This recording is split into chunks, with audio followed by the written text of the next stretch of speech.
What's up, everyone? Hey guys. How's it going today? Today we're going to be talking a little bit about travel therapy in an RV. We've been traveling around in ours now for about 3 years. So we want to give a little insight on that. Our last video was on housing options, and RV is definitely something that a lot of travelers, and especially travel couples, are interested in. So it'll be a good topic, hopefully, and hopefully you guys can learn something. Feel free to ask questions. Yep. All right, guys, so as some people are joining on, I just want to give a quick overview of who we are and why we're here. So I'm Whitney, and this is Jared, and we run the blog Fifth Wheel Physical Therapist. And as many of you may know, the reason for our blog Fifth Wheel is because we lived in a fifth wheel camper or travel trailer for the majority of our time so far as traveling therapists. We also recently, in the past few months, started a new website along with a fellow colleague and travel therapist, Travis. Our new website is called Travel Therapy Mentor, and on that website we specifically dedicate our time and our efforts to mentoring new folks that might be considering travel therapy. And whereas on our blog, our Fifth Wheel Physical Therapist blog, we mainly focus on kind of our own adventures, our own story, and Jared also writes a lot about finances on there, so you'll find a lot of information on finances, student loans, that kind of stuff on that blog. So that's just kind of a recap for you guys who don't know us that well and are kind of new to our site. So as usual, we're going to get started on talking about our topic this week. Jared's going to get this video shared in a few groups. So as we get started and as you guys are joining on, if you would just comment below and let us know who you are and tell us your name, tell us if you're a student, if you're a current therapist that's considering travel therapy, tell us where you are in this process. We would love to hear who our audience is. So go ahead and leave us a comment below. If you are joining us later on the replay, if you were not able to join us live, please just comment below and let us know that you're watching. Let us know who you are. You can even hashtag replay, team replay down there if you want. I see a couple people are hopping on. Hi, John McGowan. John, where are you from? Are you a current travel therapist? Are you looking into travel therapy? Tell us where you're at in this process. We'd love to hear. We know that there are some current travel therapists that maybe have done the short-term housing option for a while that are thinking about getting a travel trailer or a camper and might want to know more about that. There are also some current students out there that have asked us about if they decide to pursue travel therapy, they might consider getting an RV or a travel trailer. So let us know who you are and where you're coming from. So yeah, just to kind of recap, we want to talk tonight a little bit about our experience with living in a camper. We have lived in a camper for the majority of our time as travel therapists. So we have been physical therapists since 2015. We started traveling right away as new grads. We started working in June after we graduated in May of 2015. We knew back when we started as travel therapists, even when we were students, we actually had decided about 2 years before we started that we wanted to do a camper. We had weighed the options of what it would be like to move around, have to pack up your stuff, and find short-term housing, and we decided probably in our second year, I think, of PT school that we wanted to do a camper. We actually decided that once it got to third year and we were looking at some different campers and we were looking at some different financing options, we realized that we would rather buy ours in cash. So we decided for our first 6 months of being travel therapists that we would actually like to rent for that first 6 months to save up a little bit money, and then we were actually able to buy our camper after 6 months of working as travel therapists in cash.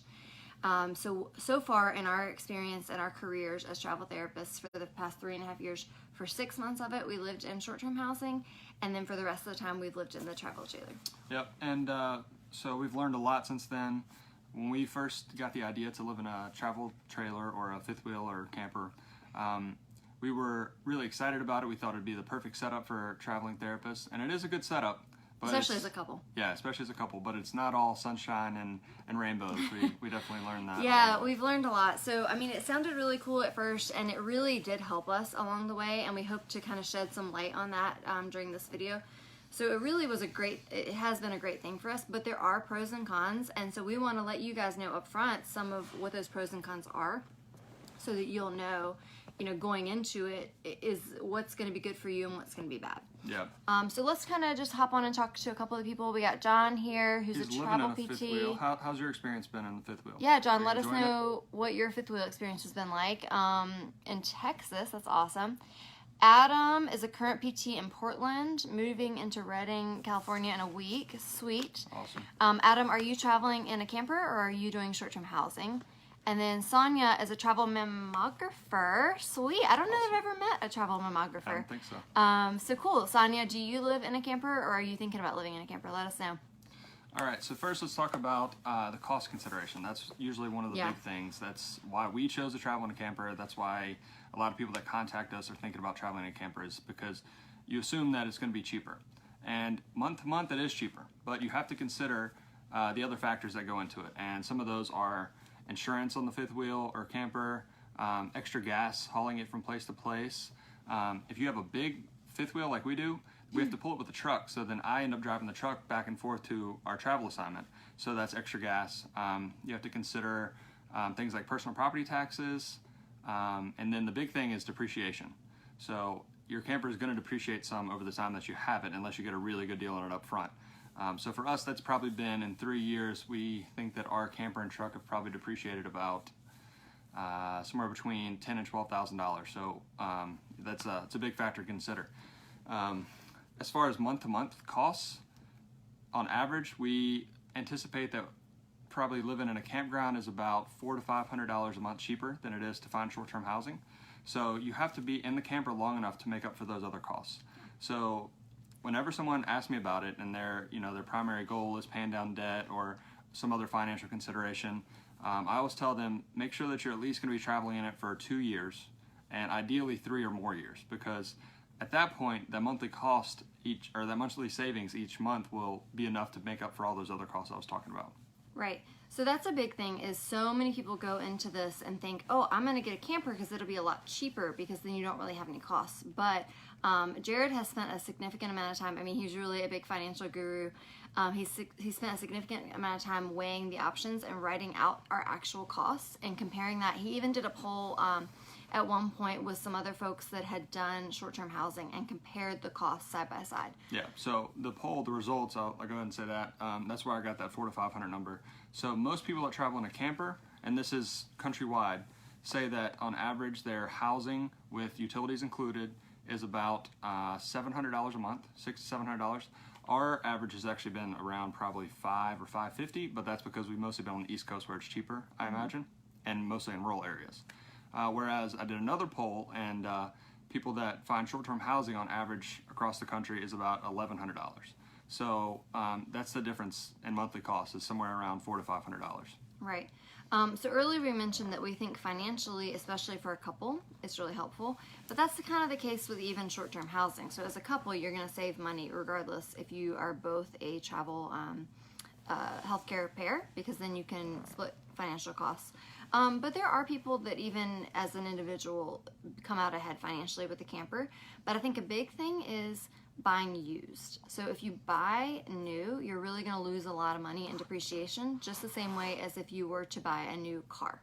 You're going to lose a lot of money in depreciation there. Yeah, so yeah, we always recommend buying used, either buying used camper and a truck or a car SUV to pull it with. Because that way you will save on that depreciation cost. Because if you buy new up front and you keep it for 4 or 5 years, then the depreciation is huge. It's probably 60% or so. You'll lose in value by the time you sell it. So that's always something really important to consider. Yeah. So used versus new is a big thing to consider, and then whether you're going to finance it or whether you have money to buy it in cash, because obviously even if it's a used one, but it might still cost $15,000 or $20,000. If you don't have $15,000 or $20,000 in cash and you have to finance it, well then you're still paying interest on it. So you do need to take all those factors into account. But those are some different financial considerations. But of course, and something to add is, if we could go back now, we would not have bought a fifth wheel that was so expensive. Mm-hmm. And we would not have bought one that was so big. We learned that what we had was actually too big. So we could have easily gotten away with something, and then so we bought a 33-foot fifth wheel. We could have easily gotten away with a travel trailer. Yeah, 2 slide outs. We could have gotten away with the travel trailer probably around 26 to 28 feet, and we would have been fine. And we also could have bought it a lot less would have cost us a lot less. So we'd have lost less money on depreciation. So, you know, the upfront cost of the truck and the camper, getting them as cheap as possible, is a huge benefit. Yeah. So those are some of the financial aspects to consider. Okay, well, there's a lot more than just goes into finances. So we've met a lot of folks that really prefer to do travel trailer or camper lifestyle for other reasons than finances. Okay, maybe you have a dog or you have a couple pets, and it's going to make it a lot easier on you moving around, having your own camper in your own space where you can have your own pets, instead of having to worry about whether short-term housing at your new location is going to allow pets. So that's a big perk of having a camper versus doing short-term housing. Especially like certain breeds and certain sizes of dogs are especially limiting as far as short-term housing. A lot of apartment complexes or owners might have some problem with you having a bigger dog or a certain breed. Yeah, definitely. The other thing is just in general, even if you don't have an animal, having your own space, having that continuity. For a while I was doing a thing where we would move from place to place, and I would take a new picture out the window everywhere we went. And it was funny because if you have the shades down and you have the blinds closed, it's like, oh, where are we? Yeah. The first place we ever lived was called Fort Chiswell, Virginia. And so we used to have the blinds closed, and we'd be in like Massachusetts, and we'd say, what's outside? Is it Fort Chiswell? Because, you know, inside is always the same, and you kind of feel like you have your own little home, even though the outdoors might be different. Yeah. So that's kind of a perk, is just having your own space and having that continuity. Yeah. The other thing to consider that's a big pro is not having to pack. So packing can be a huge pain. Deciding what to bring with you for a 3-month, 4-month, 5-month contract is a pain. So with a camper, you don't really have to pack. You just kind of have everything in there already. Yeah, you have to kind of put things away and make sure they don't fall out when you're going to move, but having it all packed is really nice. Yeah. Thanks for joining, John and Ray. Are you guys thinking about traveling in campers? Or I know John is still a student, but in the future. Yeah, so we've had a few new people hopping on. If you guys are hopping on, please just leave us a comment and let us know what you're thinking about, why you're here. Are you considering doing RVing? Have you done RVing in the past? Are you a current therapist, or are you a current student? Let us know why you're here. We know why Ryan's here. Ryan's here because he's our friend and he's giving us jokes, because Jared's doing a fasting period right now. But yeah, so if I sound crazy in this video, I haven't eaten for somewhere around 95 hours, so yeah. But hanging in there. Anyway, All right, so back to the so what are some other pros? So we've back talked to about the cost versus. So we anticipate that in the 3 years that we've been traveling, we probably about broke even on the camper.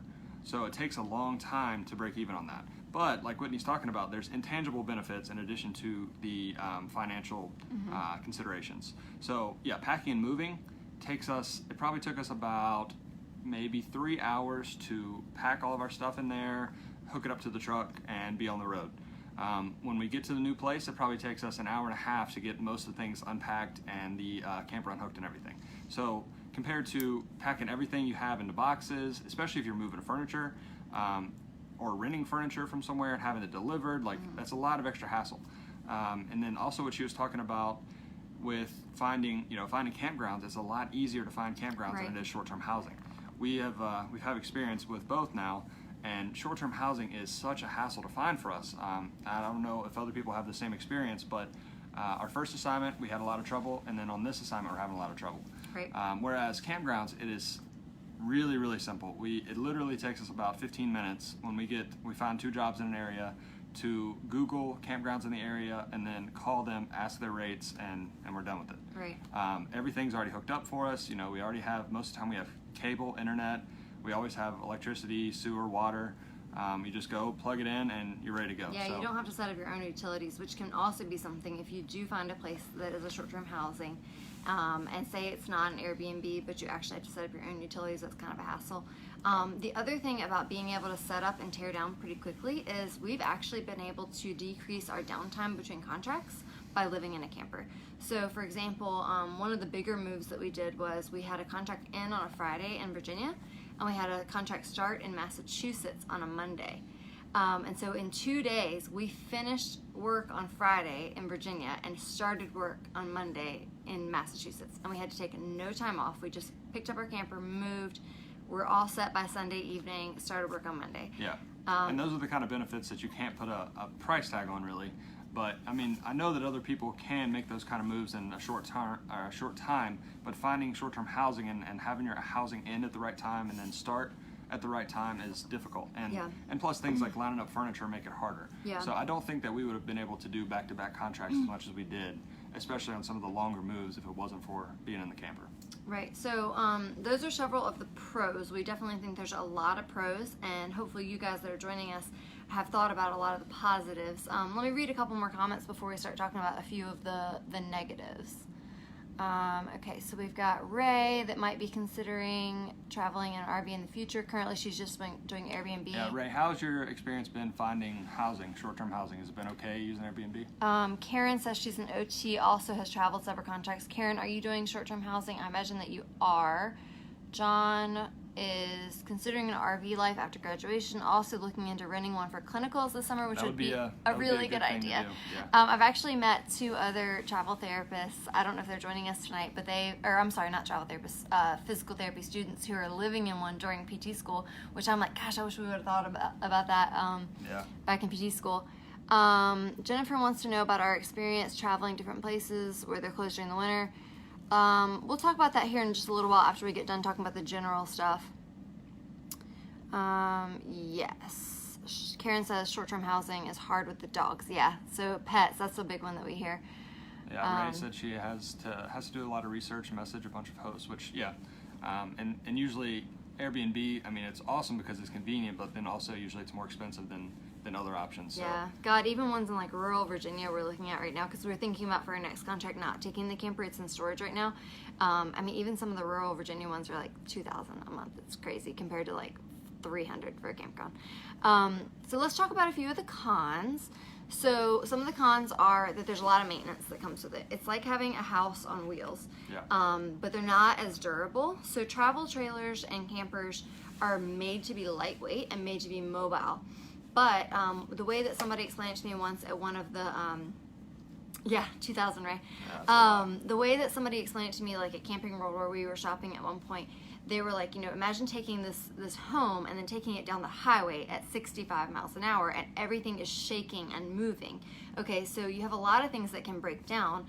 The walls, like where they meet each other, where the walls meet the floors, those junctions can kind of come loose. So you often need to maintain your travel trailer or your travel home by caulking the outside. You need to do that several times a year to make sure that there's no gaps and you don't get any water damage.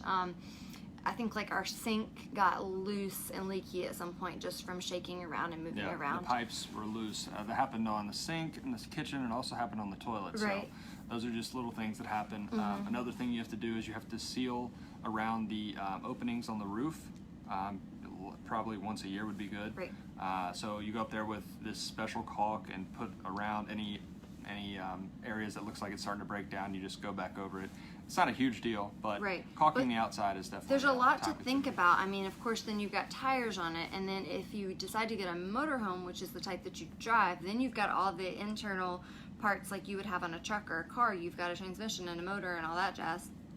So I've always told when individuals who are traveling by themselves, especially females, who've asked me, I've always said, personally, I could not do it by myself. If you are an individual, a female or a male or whoever, who feels as though you are mechanically inclined or could handle doing all that stuff by yourself or asking the right people or paying the right people to do it for you, then go for it. But personally, I think the only way I could do it is with having Jared with me, because we can do it together, or he can take care of some of that maintenance kind of stuff that I just don't feel confident doing by myself. Yeah, and if I was traveling by myself, I would definitely do it. I would get a small travel trailer, probably 20 feet or less, and pull it with an SUV, and I think that would be a really cool way to travel as an individual. But yeah, I can understand, like, you have to learn a lot of stuff about it, maintenance and driving and backing, and so it's a lot to take on. So you have to consider those factors and consider what type of person you are, and if you're willing to learn those things. It's kind of a cool new thing to learn, though. I mean, neither of us had ever camped or been in a camper before we started looking into this for travel therapy purposes, and I mean, it's a cool skill set, and we've learned a lot and we've enjoyed it, but you have to be willing to put in that time. And every other contract or so, you're going to need to spend a weekend or two doing some maintenance, just like if you had a home. It's not going to be as easy breezy as renting from somebody where you just call the maintenance man to do it for you. So those are some of the, negatives or cons you might want to consider. Another intangible benefit to add to the list is at the campground. So when we were considering this, I asked a few other travel therapists about it. We didn't know anyone that was doing it at the time. And the feedback I got was really bad. They were like, well, I wouldn't want to stay at a trailer park. They're probably not safe and all this stuff. But it's not like that at all. It's not like a trailer park that you would think of as a trailer park. It is an RV park. Sometimes there are full-time people living there, but mostly it's people coming in and out that are a lot of times really wealthy and have these really huge motorhomes that you see. And almost everyone we've ever interacted with at these campgrounds are really, really nice people. Right. I've twice now had trouble backing into a spot, really tight areas, and someone's come out and helped every time. So oh my gosh, they're so helpful. It's really, really ridiculous. helpful Like people. usually, even if I call ahead, I do a lot of the calling around. That's the way we work in our relationship. I'm the one who calls. I like to talk to people on the phone. Imagine that. I love to talk. So I'll call and I might ask them, okay, do you have pull-through sites? Which means it's a site that's easy. You just pull into it and it's a lot better to get into. Or do you only have back-end sites? And if they have back-end sites only, I usually try to ask them if they have someone at the campground that's available. And usually they always say, yeah, so-and-so at the campground can help you. But even the times that there hasn't been someone that actually works there, our neighbors will come out and say, oh, I can back that in for you right away. God, I can remember that time in West Virginia, that guy backed it up a hill, around a corner, with a cigarette hanging out of his mouth. It was ridiculous. Hilarious. That one and the one in Massachusetts where it was like between two trees, like there was literally 6 inches of clearance on each side of these trees, and the guy backs it in no problem. It was just, yeah. I could still be trying 2 years later and I wouldn't have. And it's like Karen said, yeah, we did have a little bit of a deprived childhood, Karen. We did not grow up camping in tents or camping in campers. Yeah. So, Neither and of Jared us. had no experience, no horse trailer experience, no nothing. So we're just figuring it out on the fly. I saw somebody asked in one of the groups the other day, how do you learn how to drive a camper? And Jared learned it the day we picked it up to buy it. He learned it in the parking lot at the Charlotte Motor Speedway. Yeah. How to drive it and back it that day. So it's, you can do it. And it's difficult too because you learn a little bit when you're driving it around and you have to back it into a site. But then you sit there for 3 to 6 months. We usually try to stay at places for 6 months. And then we leave, and I feel like I've never driven it before. It's like brand new again because I've forgotten the skill I've of never trying driven to back one, it. and I won't. Yeah, she won't try it. Anyway, all right, let's check out a couple more comments here before we get into more of the nitty gritty. So let's go back here. I know that Jennifer wants to know, what's your experience traveling to places where the RV parks are closed during the winter months? Okay, so that's something that we have tried to avoid. We've worked in Virginia, North Carolina, and Massachusetts. We went to Massachusetts in the spring, so we didn't have to worry about that. We've been in Virginia and North Carolina. Those are usually year-round. We did get a license in Illinois, and we thought we were going to have a good luck finding jobs in Illinois. But we did find that a lot of them are closed for the winter. Yeah. So that was a limiting factor. And The Northeast is the same way. If we'd been in Massachusetts in the winter, we would have had a lot of trouble. Right. So that is a con. So if you want to be in cold places, the RV is probably not the way to go. Right. We purposely try to plan our assignments where we're in the north in the summer and the south in the winter if we can. So, so yeah, I mean, that's definitely something to consider. And then I saw someone else asked about Four Seasons. So Sonia wants to know about a Four Seasons camper. We did not get anything like that. We just got a standard camper. There are Four Seasons campers that are more insulated, I guess. Yeah, and if you're going to be in somewhere in the cold that you find a campground that's open, then yeah, definitely. Yeah, I mean, I've probably heard want of that. people living in Alaska, Yeah. and obviously Alaska's cold like the majority of the year, so I guess those campgrounds and places are open. So if you were going to be somewhere like that, or if you were planning on going to some colder climates, a Four Seasons might be necessary. Now, for example, in Virginia and North Carolina, we get down in the 20s, the teens, the zeros sometimes, and we've had it freeze before, and we did okay without having a Four Seasons. You just need to take some precautions. Like, we met some people that would just bring their water hose in the nights it was going to freeze and fill up their internal tanks. Yeah. Because the biggest thing that's going to freeze is not necessarily your pipes inside. As long as you have the heat on, your pipes inside shouldn't freeze, but your pipes outside. So Yeah, it's the connections your where water the water hose goes to, or the water hose itself. We had a heated water hose, but still it doesn't stop the connections from freezing. Yeah, so where the water hose connects to the camper itself, that little connection there can freeze, or where the water hose connects to the water source can freeze. Yeah. Some people use heat tape. We insulated ours with some foam, and then after a few times of having the water freeze, we just learned to watch the temperature, and if it was going to go dip below freezing, we would just drip the water or let it run on a slow stream. Yeah. The lowest it ever got for us, I think, was 6 degrees, and that was not pleasant. I think the inside temperature was probably down to like 58 or so. So Yeah. it didn't have to be that low. We could have easily like really turned up the propane, but we'd have used a ton of propane. So we just got by with 2 space heaters. But Something in terms of bathroom use and that sort of thing, if it does freeze, it's good if you know you're going to be somewhere that's going to get cold or that could potentially happen, finding out if there is a bathhouse, which is where they have on-site showers and sinks and stuff. We have had to use the bathhouse before, so if you could potentially try to get a space closer to the bathhouse, that's helpful. So there's a few times where we had to go brush teeth and shower and stuff in the bathhouse if our water was frozen. yeah, not often, especially once we learned a little bit. But for the first 6 to 9 months, it was a learning curve. We struggled a little bit. Yeah. A couple more comments we had here. Tracy wanted to know about RV housing and pay. Yeah, so Tracy, when we get done with the video, go back and look at the beginning. We talked a lot about the cost. Yeah, but benefits. pay is the same. You still would get stipends just like you would at short-term housing, if that's what you're talking about. Oh, is that what you meant? Okay, Maybe. Tracy, can you clarify and say whether you meant like pay as far as how the company pays you or as far as costs? Yeah. Just let us know what you mean. We could talk more about that. Yeah, so I think that's... Oh, Jennifer says she's in Illinois right now. -8. Yeah, -8 might be a little tough for campers. Wouldn't be a good time to be in a camper. But, you know, we can kind of touch on that. So in regards to travel pay and stipends, you still get paid the same, regardless. It just depends on how you choose to use that stipend. Yeah. You would think of the campground rent as just being like the same rent that you would pay to it. Yeah, so that's your duplicate expenses. As long as you have a tax home, then your duplicate expense is the campground rent that you're paying. Got it, Tracy. Yeah, so it's truck bills versus owning a housing. Yeah. So most campgrounds, you're going to pay some type of fee to stay there. Now, in like rural North Carolina, Virginia, that fee could be as low as $300 a month to stay at the campground. In Massachusetts, I think we pay closer to $900 to $1,000. We were like within an hour of Boston. Yeah. But I'd say on average, you're usually going to look in like the $500 to $600 range, and that usually includes everything. That includes your water, your sewer, your electric, your Wi-Fi, and your cable most of the time. Yep. Yeah, so that's kind of like the general stuff about whether, you know, choosing RVs and that kind of stuff, choosing whether or not you want to live the RV lifestyle. If y'all have more questions, go ahead and leave them below. I want to talk a little bit about if you do decide to go the RV route, like actually choosing an RV and what type to get.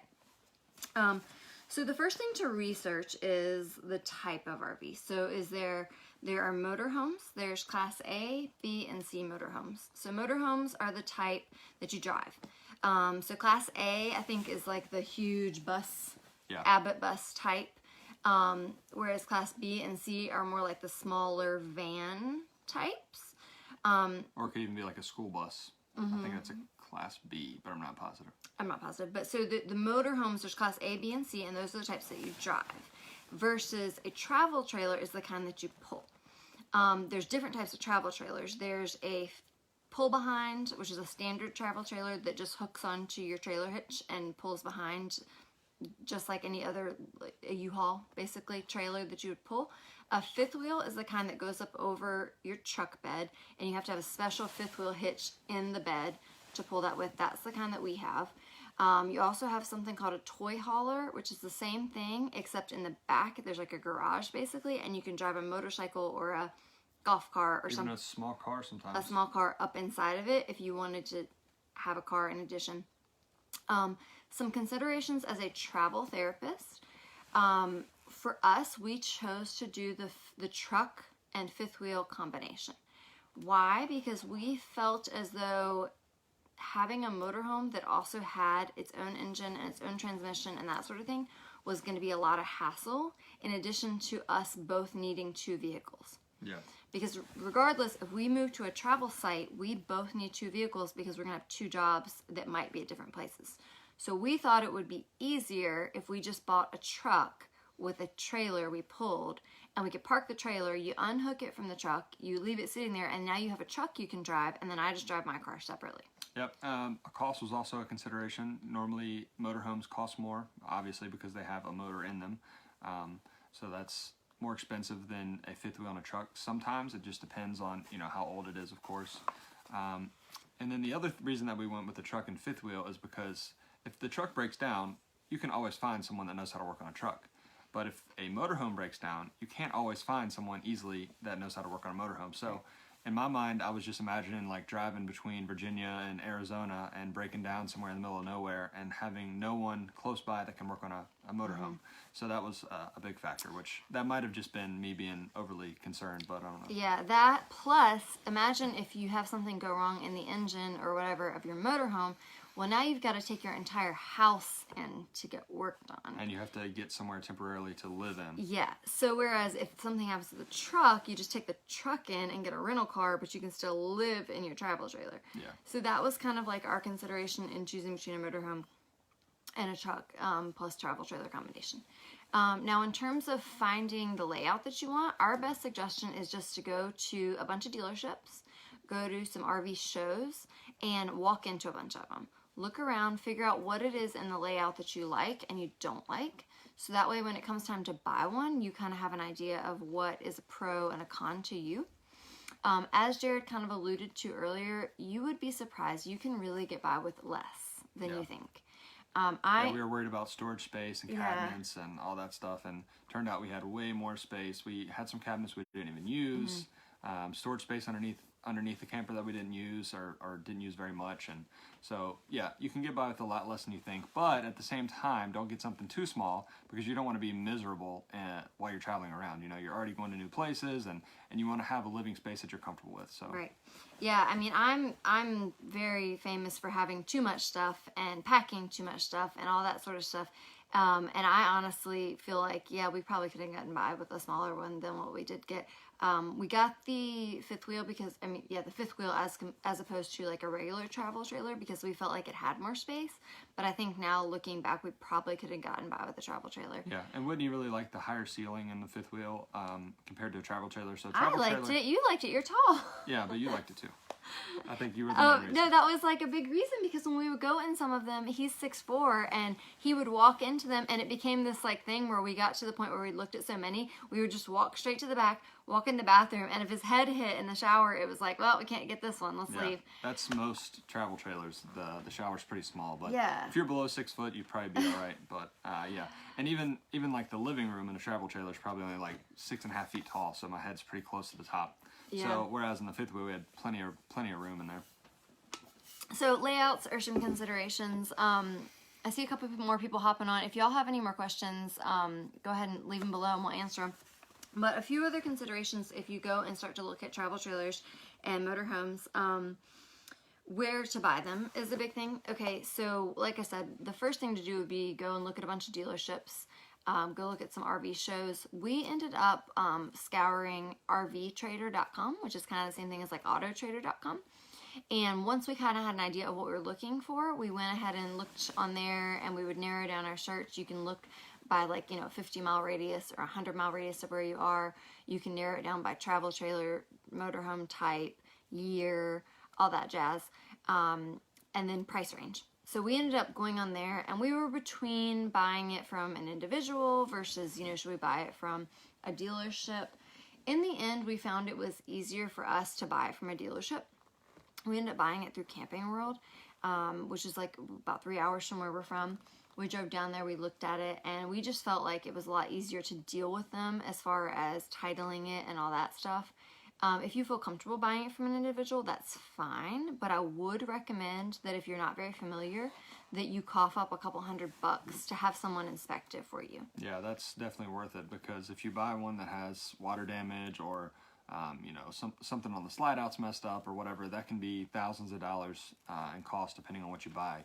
So having someone inspect it for a couple $100, if we could go back, we would have definitely done that. Yeah, and we didn't really think about it because we thought, well, we're buying it from a dealership, it's probably pretty good, but in reality, they had it on consignment, so they're not really guaranteeing anything. It's kind of like you're buying it as is. Yeah. And ours ended up, it did have water damage, and we didn't know.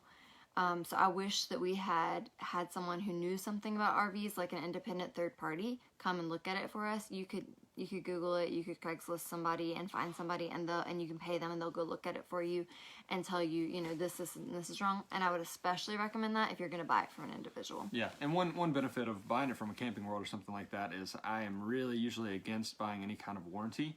But since we had no idea what we were getting, we got a 4-year warranty on ours, and it ended up being a really good thing to have. I think we paid like $2,000 for it, but I think we've gotten probably $4,000 or $5,000 in repairs out of it. So so that was a nice thing to have, which you wouldn't get from an individual. A couple other things on layout and like what's inside the camper. Slide outs are really nice. So slide outs are going to increase your square footage. So if you want to look at a camper and consider whether it has 0 slide outs, 1 slide outs, 2 slide outs, 3. We have 2. One of ours is in the living room, makes the living room twice as big. One of ours is in the bedroom, makes the bedroom twice as big. Really great. Another thing is laundry. So some people really look for ones that have a laundry, like a washer dryer already in them, or a hookup for a washer dryer in them. Some people really value that. We, in the end, decided it was not that important to us because the majority of campgrounds actually have washer dryers in them. Just a laundry room on site, or you have a laundromat within driving distance. Yeah, I don't think it's worth it. We looked at both. We talked to a lot of people, and it seemed that for the most part, the washer and dryers in the campers are really small, so you can't put a whole lot in it anyway. And it takes up space in the RV, and they're more expensive, and something else to break. So instead, we were fine using the campgrounds facilities and their laundromat usually. And if not, there's laundromats everywhere. So we would just wait, take a couple loads, get it done in like 2 hours, and it wasn't a big deal. Yeah. I know some people are really averse to going to laundromats, so it's a personal decision that you would have to make, but we did not feel like, for us, it was a deal breaker on whether or not it had a washer dryer. Yeah. And then, you know, some other things to consider are just, you know, the inside layout, the number of, you know, cabinets, the stove, the sink, the microwave, that kind of stuff. So one other big thing that we had to make sure that ours had, hey Mac, thanks for joining. I hope you're doing well. One big thing we had to have was a bigger refrigerator because we cook a lot in our camper. We cook every single night, pretty much. We might go out one time a week, but almost always we're cooking in it. And some of the refrigerators are tiny. They're like really, really little, like a mini fridge size. So we got one that it's not a full fridge, but it's probably like 3/4 of a full fridge. So it easily fit everything. So that was one thing we had to have. Whitney was dead set on having a table with chairs, which ended up being kind of a waste. But a lot of them have booths, and some of them have tables and chairs. So she wanted to have the table and chairs, so we got that. What else? Oh, a closet in the bedroom. That's a big thing that we really were glad that we had, because some of them have these little tiny closets, but ours had one that's probably like 5 feet long. So that was really nice. And it was an actual closet. Some of them will have just these little like tiny side cabinets beside your bed that could hold like 5 shirts. Ours has like pretty much a full closet. Depth wise, it's a little narrow. So for example, you know how some hangers are bigger? Like if you had like a suit jacket with like a big wooden hanger, that big wooden hanger wouldn't fit depth-wise in it, but a standard hanger and standard shirts do. But then lengthwise, it has enough for like a his and her sides of the closet, which is really cool, versus like some of them that we saw just had a lot of drawers, but really no hanging space. Yeah, and ours also has a built-in dresser, which was really nice. So we had plenty of room for clothes and hanging clothes. And underneath the bed. So the bed lifts up and you can underneath the bed storage. We had a ton of storage. Yeah, that's something that I found that was really helpful as far as being a girl and having a lot of clothes. So I would switch out seasons, and Jared, as a present, bought me some of those space bags. So I would put whatever season of clothing I was not wearing in the space bags under the bed, and then I would just switch it out when it was time for that season. So I think that's most of what we wanted to go over. Let's answer a few questions. If y'all have any more questions about RVs, RV living, that kind of stuff, go ahead and comment below and we'll answer them live. And then if there's any remaining questions later, or if you're coming at us on the replay, we'd be happy to answer those questions for you later. Yep. Okay, so let's see what people are saying. Tracy wanted to know, is it overall less for RV versus housing? So Tracy, at the end, go ahead and watch the beginning of the video because we talked all about that. Yeah. In summary, though, it is cheaper monthly, but you have other costs that you have to consider. Right. John Ross says, I'm looking into renting a 7x14 for the summer. I think you can do it. As an individual, don't take a lot of stuff. I think you can do that. We've actually, Whitney's not sold on this idea, but I've thought about doing like a pop-up trailer for 3-month contracts, which I think we could get by with. We met a couple, a guy and a girl that were living in a pop-up, and they were making it work. They did a lot of like RV hacks and storage solutions. Yeah, they're cheap. They're easy to pull. You can pull it with you can even pull it with like a station wagon or a sedan sometimes. So I mean, it's kind of nice. Right. Rachel says, learning about GWR, capable of.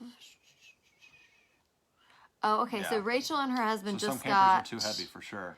Especially, I think you guys got an Airstream, right? It's Airstreams are made of heavier duty material, so I think they're usually heavier than other travel trailers or fifth wheels would be. Right. Yeah. So she's talking about just the gross weight of the trailer, and hauling it. So like Jared was saying, some that you can pull with an SUV, some you need a truck. Like a fifth wheel, you had to have a truck. We had to get an F-250 diesel. You have to have a diesel Yeah. truck. It's very heavy, and even that sometimes struggles, like going up hills. So you definitely want to make sure that you pay attention to how much the camper weighs, how much your vehicle can tow. That's a huge consideration. So. Right. Yeah, I completely forgot about that. That was me a too. ton of research that went into Yep. buying our camper Towing and our truck. capacity is huge. Yeah. Tracy said she did an Airbnb travel trailer rental on assignment. Yeah, some people, it's crazy what Airbnb does these days. Yeah. I've seen them rent tent sites. Yeah. Like, people rent tent sites, but they also rent How was campers. your experience with it, Tracy? That's pretty cool. You can stay in a camper just for the weekend. Tracy wants to know about internet at the campgrounds. Most of them have it, not all of them. I would say probably about 75% of the ones we stayed in had some Wi-Fi. It wasn't always great. So the ones that didn't and the ones that the Wi-Fi wasn't very good, we used Whitney's phone as a hotspot. So she had an unlimited plan that had like unlimited hotspot data or whatever. So we would just connect to that. And honestly, that's a really good solution anyway. If you just upgrade your phone plan to have a hotspot with your phone, like then you never have really to worry nice. about it, or at least having it as an option, because sometimes they'll say they have internet, but depending on how close your site is to wherever the router is, like, or the office at the campground, it may or may not be strong internet, but most of them have it. And I usually, like I said earlier, as soon as we find out about a potential job option, I immediately Google if there is an RV park in the area, and I immediately start calling around just to get information, even before we commit. And I ask them those questions: how much is it monthly? What does it include? Does it have Wi-Fi? That sort of thing. Let's see. Jake wants to know if we bought our camper before our first travel contract. So Jake, we mentioned earlier that our first contract, we did 6 months, and we actually lived in a place that we found on Craigslist. Just because we didn't want to take out a loan. So we took that 6 months, saved a lot of money, and then paid for everything in cash so we didn't have to deal with financing a trailer or a truck. Yeah. Okay. Tracy, the design was not for me. Oh yeah, the Airbnb travel trailer. Yeah. Travel assignment testing can be, you mean travel assignment housing? Yeah, Can be a probably bear? housing. Yeah, for sure. Okay. Rachel wants to know, did you ever have any trouble finding RV sites for work locations? It depends. Yeah, it depends on where you're going. It depends. If you're going to like cities, then you might have some trouble, or you might have to commute a long way. It also depends on how far away, if you're traveling as a couple, the two assignments are, because we've had situations where we might be 45 minutes apart from each other as far as our contracts. We want to live in the middle, but there's not a campground in the middle. So we haven't had a lot of trouble. For the most part, I think we've been able to figure it out pretty much every time. Yeah. With maybe an hour of researching. But yeah, there's sometimes certain times. it kept us from even pursuing a job. So I mentioned Yeah, earlier Illinois. There were some tricky things with Illinois. We thought there were a lot of jobs in Illinois for PTs, but it turns out that a lot of them were in Chicago or in suburbs of Chicago, really close to Chicago. So if you're looking at a job list, it might say all these different city names, but when you start Googling all those different city names, they're all basically suburbs of Chicago. And because Chicago is such a big metropolitan area, there's no RV parks there. Yeah. So we thought, like, oh, Illinois is going to be a great place to go, but there were no RV parks in and around Metro Chicago. Yep. So that was just a place that we never ended up going. We never ended up using our Illinois license. So it has been limiting in that sense, but we pretty much always know before we would even interview for a job whether it was going to be an option. So you just kind of have to call around. Yep. Okay, so I think that's about it. I think we're at 45 minutes. This was supposed We're to be really good at talking, a 20-minute guys. video again. So every single time I'm like, okay, let's just do like 15 never to 20 gonna minutes. happen. It never happened. Okay, if you guys have any more questions, leave them below and we will answer them later. If y'all want to know more or want to talk to us more about our experiences, please send us a message or send us an email. We would be happy to chat with you. Yep. If you guys could comment, like this video, share it with anybody that's interested in traveling, we would really appreciate it. The more you comment and like and share, the more people see it. So Right. that's always awesome. So you guys can comment below. You can message on Facebook. You can also find us on our websites. You can find us on traveltherapymentor.com or on our personal blog, fifthwheelpt.com. Fifth wheel named after our fifth wheel camper that we've lived in. We really appreciate you guys joining in. We're so happy to engage with you all and educate you about our experiences. There is so much to learn about the world of RVing. There is. But it can be a super fun community to join. And YouTube YouTube really helped us out in the beginning with all kinds of things. You can learn pretty much anything you want on Google or YouTube. So if you're on the fence about it and you're worried, don't be worried. I mean, you can jump in and you can figure things out. That's just what we did, and it was all right. And if we could go back now, knowing everything we know, we still would have done it. So Yeah. even though we probably just broke even financially, I think it was a good thing to do. Yeah. Chris says do more. What do you mean do more? Do more videos? Do more talking? Tell us. But yeah, if you guys want to hear more from us, if you have other topics about travel therapy that you want to hear about, please leave us a comment and let us know. Next week, we're probably going to be talking about pay. Not so much for people that are already traveling, but for people that are considered traveling. We Yeah, haven't done a just video on that. understanding about how travel pay works. We get a lot of questions about that. So understanding what pay is like for a travel therapist versus a normal therapist. Yep, and probably next Sunday, same time, 8 o'clock. So Yeah. if you guys are interested in that, then come on back. All right, well, drop us a line below, hit that like button, leave us a comment, say hey, thanks for joining us. Oh, one other thing. I've got a friend right now that's he was a travel therapist for, I think, 1.5 or 2 years, that's selling his truck and fifth wheel. So if you're interested in buying a truck and fifth wheel, and he's had a lot less trouble out of his than we've had. But we're also considering selling ours. We're also considering selling just so ours. you know, because we're going to be doing a lot more international travel. We just got back from a 5-month trip out of the country, and so our RV has actually been in storage for a little bit. So like 6 months, so Yeah. we're thinking about getting rid of it. So we're considering selling ours. So if y'all are interested in a truck and camper, keep that in mind and send us a message. But we're a little bit on the fence about it, so we'll let you know. We might be living in it. We don't know. Yeah, we don't know. All right, so anyway, thanks, All right, bye, thanks for guys. joining. See you later.